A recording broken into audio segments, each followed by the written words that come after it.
When you look at being black in America, number one, people unfortunately are more likely to be of low socioeconomic status, which makes it harder to social distance.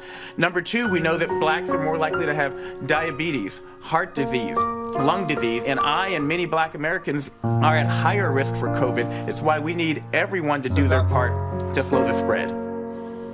It's the U.S. Surgeon General just this morning talking about the heightened coronavirus risk for African Americans. Some states have released the racial breakdown of cases and deaths, and those numbers show a disturbing trend. A disproportionate number of African Americans being infected with coronavirus and dying.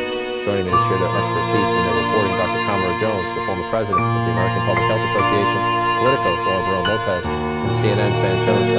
Doctor, I want to start with you, and I've just put up some numbers. I'll get deeper into them in a moment, but just these side-by-sides. Illinois, African Americans make up 15% of the population. They are 42% of the state's coronavirus deaths. In Louisiana, African Americans make up about a third of the population. 7 in 10 of the deaths in Louisiana, African Americans. In Michigan, it's about 14% of the statewide population.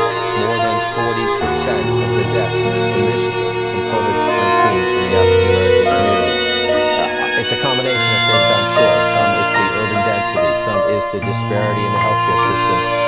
What is your biggest takeaway on why this is happening and what can be done? So, first of all, we have to be clear that in December 2019, none of us was immune, right? So all of us should have an equal opportunity of being infected. But what this virus has done is taken away the mask, the veneer, the sheets off of this myth of equal opportunity in the society. So what is happening is that black folks are getting infected more because they're exposed more.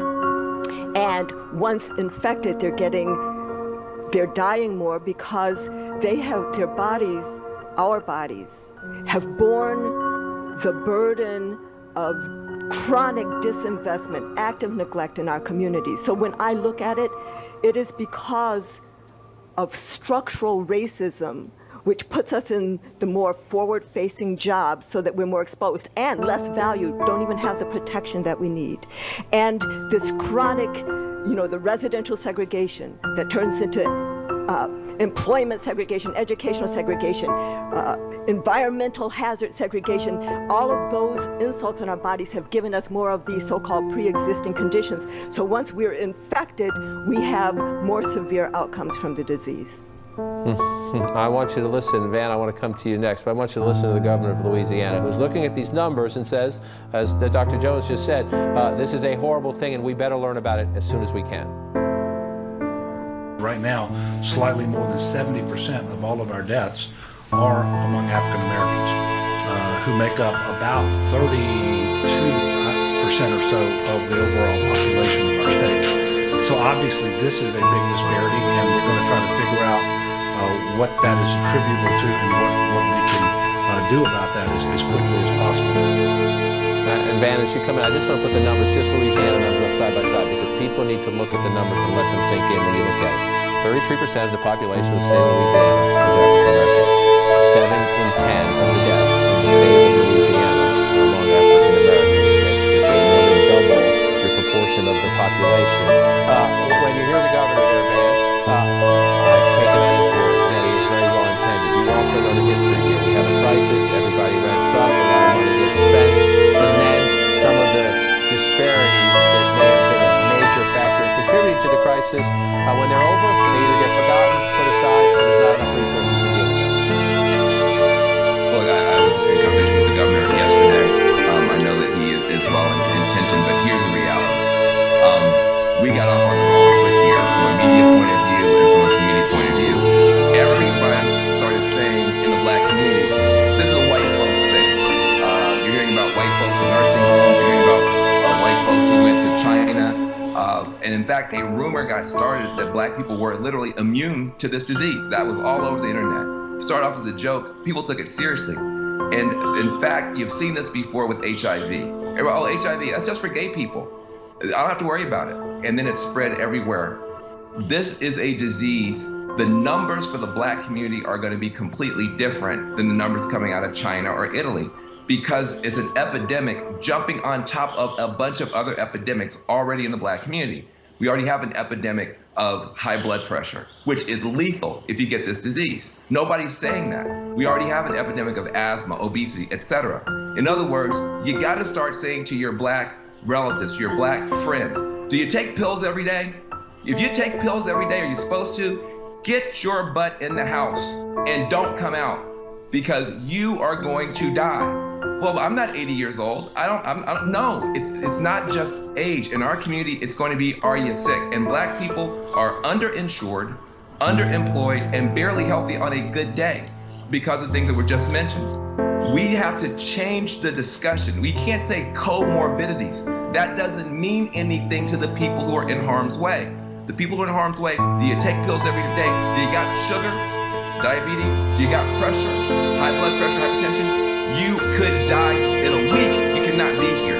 You've got to start screaming this to the black community, or you're going to have a catastrophe on your hands here. And Laura Berl-Lopez, some of the politicians are starting to try to get more attention. I want you to listen here to the governor of Illinois, who gets the statistics and agrees with Dr. Jones about where it's coming from. Communities of color, and particularly black communities in the city of Chicago, suburban Cook County, and cities and towns all across our state, disproportionately shoulder the healthcare conditions that lead to worse outcomes with COVID-19. That's a product of generations of systemic disinvestment. He talks about the generations. Well, again, I want to say the Illinois numbers because I just think people need to understand by looking at the numbers and understanding the disproportionality of this. 15% of the population of Illinois is African American, 29%, double the population essentially percentage in the cases, and then 42% of the deaths. You've been doing a lot of reporting on this issue. Everybody's in crisis mode right now, trying to protect their citizens, trying to get their hospitals the supply they need. Do the politicians get it for the long term, or will this fade when COVID is shoved aside by some other crisis?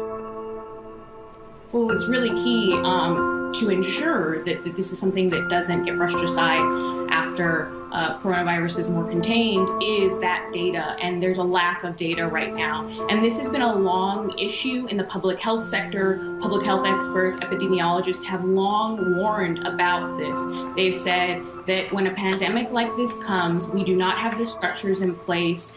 It's piecemeal data collection, specifically on race and ethnicity across the states. There's elements where the chain of reporting race and ethnicity gets broken down, whether it's the physician not writing it down because they're overwhelmed during a pandemic, or once it gets to the testing lab. Testing labs, a lot of them actually don't even have a space where the physician can write in ethnicity, so that leaves populations such as the Latino population potentially having nowhere to put their ethnicity when a physician is inputting that. So there's a lot of there's lots of lacking data right now when it comes to this, and that's important. It's important to have those numbers, because then the policymakers I was talking to, whether it's local, state, or federal, say that only then, once they have that information, can they make decisions about where the federal funding is going, whether or not resources need to be redirected to different communities, to minority communities, if they're being hit harder.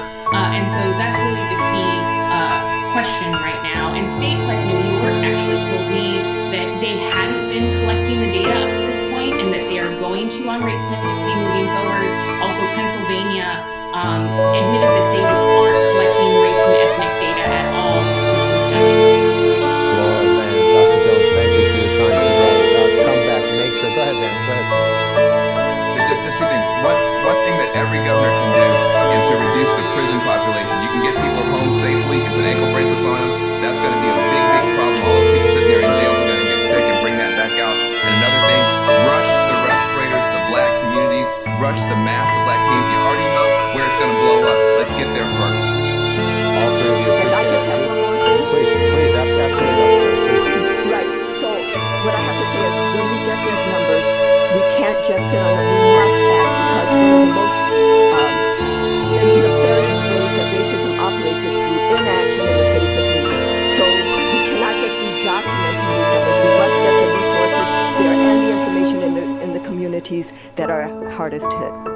Let me make a promise to all three of you. Let's stay on top of this, not only in the several weeks ahead, but in the months ahead, and let's come back to it as we need to, and don't be afraid to kick the tires. Don't be afraid to kick the tires. That's what we're here for. All right, thank you all. Appreciate it very much.